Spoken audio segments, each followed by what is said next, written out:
Hello friends, chart गुरु में आप सबका स्वागत है। आज हम एक और स्ट्रेटेजी के बारे में बात करेंगे। वो स्ट्रेटेजी है स्ट्रैडल। ये ऑप्शन स्ट्रेटेजी है, याद रखिए स्ट्रैडल। हम इसके बारे में क्या इंफॉर्मेशन, क्या रिस्क है, क्या रिवॉर्ड है, कब अप्लाई करनी चाहिए, कब नहीं अप्लाई करनी चाहिए, वो सारी बात देखेंगे। ठीक है। ये स्ट्रैडल कब यूज करना है, कैसे यूज करना है, वो सब बातें देखेंगे। तो आइए चलते हैं स्ट्रैडल के इंफॉर्मेशन में। स्ट्रैडल में क्या है? बेसिकली स्ट्रैडल हम लोग एटीएम, एक कॉल और एक पुट दोनों बाई करते हैं। ठीक है। यानी हमारी जो पेयर रहती है, एक बाई भी रहती है कॉल साइड और एक बाई रहती है पुट साइड, दोनों साइड।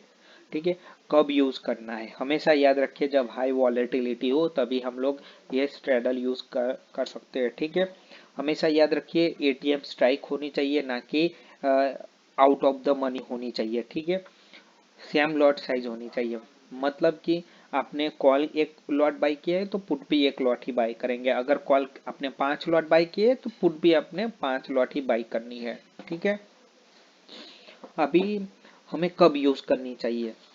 तो ऑलवेज, जैसे स्टॉक के बारे में बात करें तो हम लोग जब रिजल्ट आने वाला हो, या तो कुछ इंफॉर्मेशन आने वाली हो, कुछ अनाउंसमेंट आने वाला हो, कुछ ऐसा हो स्टॉक में जहाँ पे वॉलेटिलिटी बढ़ सकती है, उस टाइम हम ये स्ट्रैडल यूज कर सकते हैं, हमारे लिए बेनिफिट हो सकता है।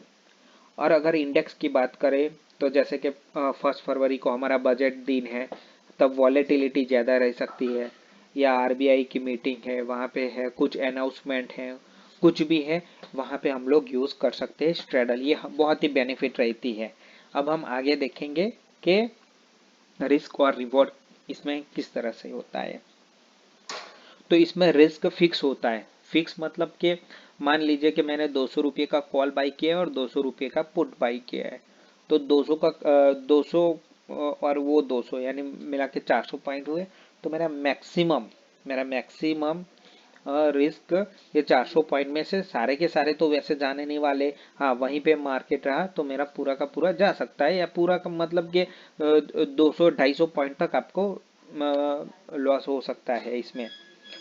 अब प्रॉफिट की बात करें, प्रॉफिट में इसमें क्या है कि आपको एक लॉट में भी 25 से 30 हज़ार मिल सकते हैं। ये ऐसा है, डिपेंड है कि कितनी वॉलेटिलिटी है। ज़्यादा से ज़्यादा वॉलेटिलिटी है तो बहुत ही बेनिफिट होता है इसमें। अब पोजीशन, तो हमेशा याद रखिए कि आपका ट्रेडिंग प्लान के हिसाब से ही पोजीशन होनी चाहिए, और आपके कैपिटल के हिसाब से। मान लीजिए कि मेरे पास 50 हज़ार है, मैं 50 हज़ार 3 कॉल और 3 पुट, नहीं ऐसा मत कीजिए। कितना आप रिस्क ले सकते हैं 50 हज़ार या 1 लाख पे, उसके हिसाब से ये स्ट्रेटेजी यूज कीजिए। अपने कैपिटल को प्रोटेक्ट करना है, इसके हिसाब से ही आप अपना ये पोजीशन बना सकते हैं। ठीक है। हमेशा ट्रेडिंग प्लान के हिसाब से और कैपिटल के हिसाब से हमारी पोजीशन होनी चाहिए।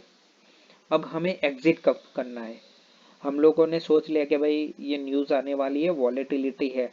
अगर नहीं हुआ उस टाइम पीरियड के अंदर, न्यूज़ आने के बाद, या कुछ जो हमने सोचा था कि ये इवेंट होने वाली है, या तो फिर रिजल्ट आने वाला है, इसके बाद भी हमें वॉलेटिलिटी नहीं मिली, तो हमें तुरंत इसमें निकल जाना है। हमें होप नहीं रखना है इसमें कि भाई कल होगा, परसों होगा, ऐसे नहीं। निकलना ही निकलना है। अगर हमारे टाइम पीरियड में मूवमेंट नहीं रहती है तो इसमें डिग के हमें हमारे खिलाफ काम करना स्टार्ट करेंगे, तो हमें इसमें नहीं रुकना है। अभी इसमें क्या करना है? मान लीजिए कि मार्केट ऊपर चला गया हाई वॉलेटिलिटी के कारण। वैसे वॉलेटिलिटी मार्केट वहीं पे रहने वाला है, लेकिन वॉलेटिलिटी ज़्यादा होगी।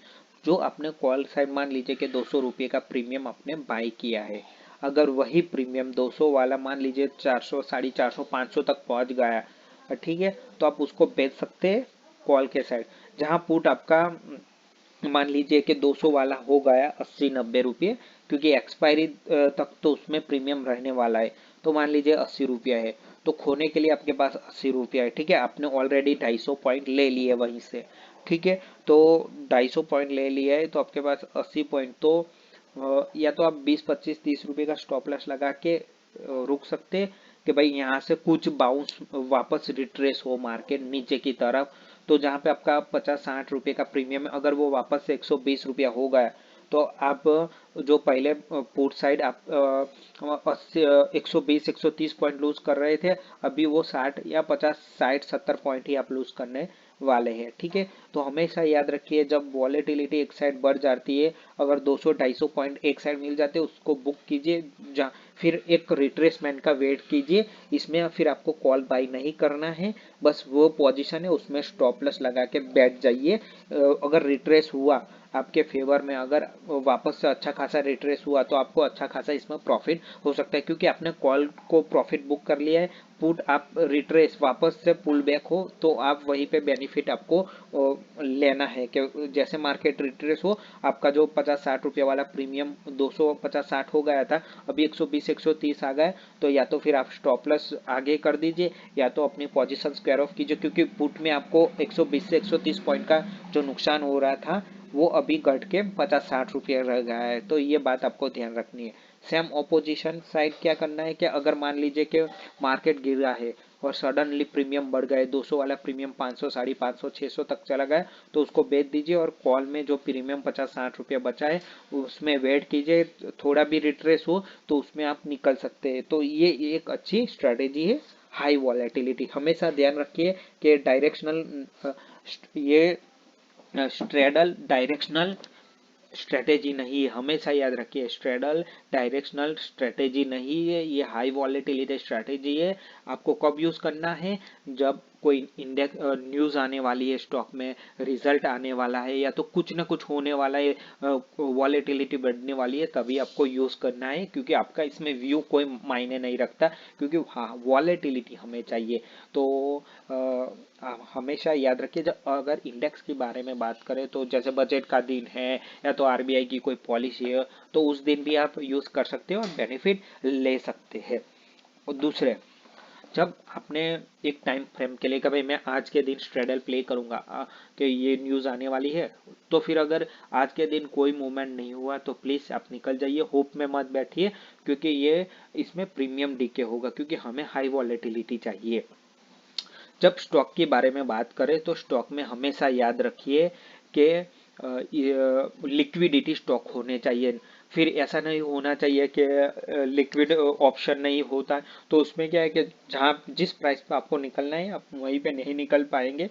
तो हमेशा याद रखिए कि अगर स्टॉक में स्ट्रेडल प्ले कर रहे हैं तो आपको हमेशा लिक्विडिटी स्टॉक ही पसंद करना है। आप हमेशा लिख कर ले लीजिए। इंडेक्स में कोई दिक्कत नहीं है, बैंक निफ्टी निफ्टी में कोई दिक्कत नहीं है, उसमें आपको अच्छी खासी लिक्विडिटी मिल जाएंगे, बीट आस्क अच्छा होगा उसमें। लेकिन कुछ स्टॉक ऐसे हैं जैसे कि आप ले सकते हैं एचडीएफसी लाइफ ले सकते हैं, या तो एलटीटीएस एल वो सब ले सकते हैं, जहाँ पे आपको दिखेगा कि बीड और आस्क में काफी डिफरेंस होगा।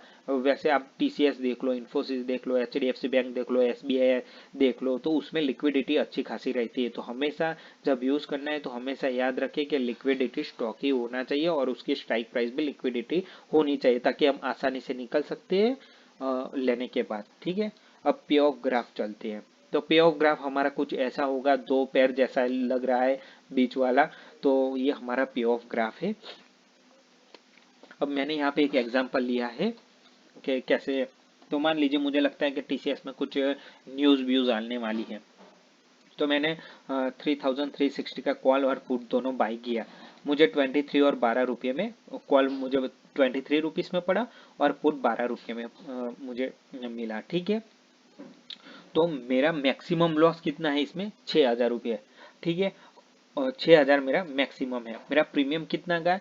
6,000। जित मैक्सिमम लॉस मेरा प्रीमियम जो ना मैंने जो प्रीमियम पे किया वही मेरा मैक्सिमम लॉस रहने वाला है। ठीक है, अभी इसमें हम लोग ब्रेक इवन और ब्रेकआउट कैसे, मान लीजिए कि ऊपर कितना जाने के बाद हमें प्रॉफिट होगा, नीचे कितने जाने के बाद हमें प्रॉफिट होगा। तो जो आपने कॉल में प्रीमियम बाई किए, यहाँ पे मैंने 23 प्रीमियम बाई किए है, ठीक है, और पुट में 12, तो आप दोनों का सम कीजिए 23 और 12, तो जो भी सम होता है, ठीक है, याद रखिए कि जो भी सम होता है वही हमारा टोटल प्रीमियम होता है। यहाँ पे मैंने 23 और 12 सम किया तो मेरा कुछ 35 आया। तो मैं क्या करूँगा, जो मैंने स्ट्राइक प्राइस ली है, यानी 360 की स्ट्राइक प्राइस ली, उसमें ऊपर की साइड मुझे 35 ऐड करना है, यानी कितना मेरा ब्रेक इवन आ जाएगा 3395, और नीचे 3 सब्सट्रैक्ट करना है तो कितना आ जाएगा मेरी रेंज 3325। ठीक है, याद रखिए जो भी आपने प्रीमियम बाई किया है, जो भी आपने प्रीमियम दिया है, कॉल और पुट दोनों का सम कीजिए। इसके बाद आपने जो भी स्ट्राइक प्राइस पसंद किए ऊपर की साइड आप प्लस कर दीजिए ताकि आपका ब्रेक इवन मिल जाएगा, नीचे माइनस कर दीजिए, आपका ब्रेक इवन मिल जाने वाला है। ठीक है, तो ये ब्रेक इवन हमने फाइन कर लिया। कितना लॉस हो सकता है, जितना हमने प्रीमियम पे किया है। कब यूज करना है हमेशा याद रखिए, जब वॉलेटिलिटी हाई हो तभी यूज करना है। कोई इवेंट है, कोई न्यूज है, कुछ इंफॉर्मेशन है कि यहाँ से मार्केट वॉलेटाइल होने वाला है, तभी हम लोग स्ट्रेडल का यूज करने वाले हैं। अदरवाइज अगर वो इवेंट निकल जाती है और कोई मूवमेंट नहीं होती है, दोनों साइड हम गलत हो गए, तो हमें तुरंत स्ट्रेडल को छोड़ना ही छोड़ना है, हमें रखना नहीं है किसी होप में कि ये बढ़ जाएगा ये घट जाएगा, नहीं। और कैसे निकलना है मैंने आपको बता दिया है कि कैसे एक साइड निकलना है, फिर दूसरी साइड वेट करना है, उसमें भी रिट्रेस का वेट करना है। रिट्रेस मिलता है तो आंख बंद करके निकल जाए ताकि आपका प्रॉफिट मैक्सिमम हो। इसको लॉन्ग टर्म के लिए हम लोग कैरी नहीं कर सकते। ठीक है, तो आई होप मुझे मैंने आप लोगों को अच्छी तरह से समझा दिया है स्ट्रैडल कैसे यूज करना है। क्या है स्ट्रैडल, पे ऑफ ग्राफ क्या है, ब्रेक इवन और ब्रेकआउट क्या है, कब हमें प्रॉफिट होगा कब हमें लॉस होगा, मैंने इस वीडियो में सारा कवर किया है। तो प्लीज़ वीडियो को लाइक कीजिए और चैनल को सब्सक्राइब कीजिए। Thank you for watching.